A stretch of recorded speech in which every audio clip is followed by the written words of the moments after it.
With every passing week at Clarison, we find ourselves returning to a simple idea that understanding the why behind health is not any less important than knowing the what. This week, that curiosity has led me down a path to someone whose principles continue to persist in some form in modern medicine, Hippocrates, often referred to as the father of medicine. But how much do we know about him, really? Various sources suggest that Hippocrates lived on the Greek island of Kos in the 5th and 4th centuries. We know surprisingly little about his life. No one appears to know what he actually looked like, but we know he existed and that he was, as Aristotle called him, the wise physician. What made him exceptional for his time?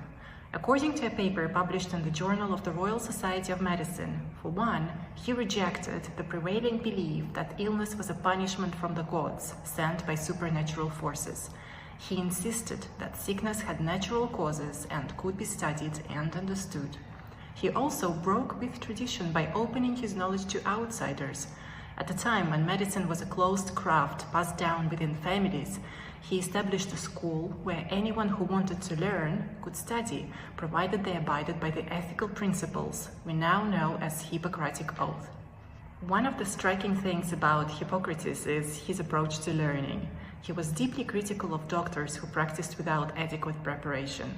He acknowledged that useful discoveries had been made before him and insisted that physicians should review and analyze all existing knowledge before embarking on new research. This might sound familiar.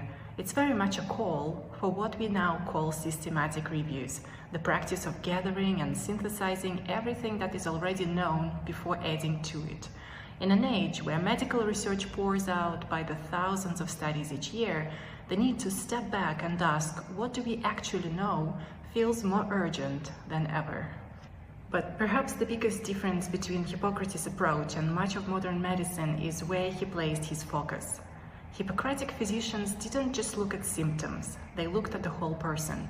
Their age, their build, their daily habits, where they lived, the season.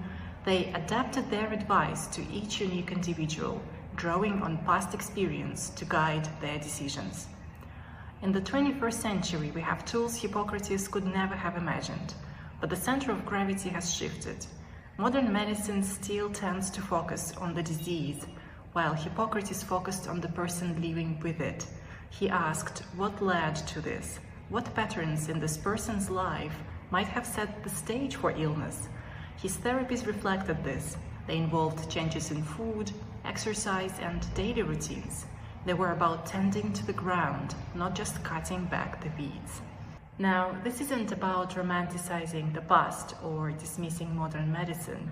The advances of the last century are real and life-saving, but it is striking how much of what Hippocrates emphasized, the uniqueness of each person, the power of lifestyle, the importance of asking why, is only now being rediscovered by a medical system primarily designed for acute care, not chronic, complex conditions.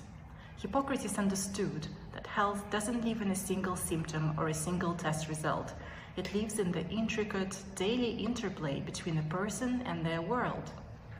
In that sense, his wisdom feels less like ancient history and more like a gentle reminder of what we, in our modern complexity, might be missing. A reminder that profound healing often starts with a simple question: what is this person's story?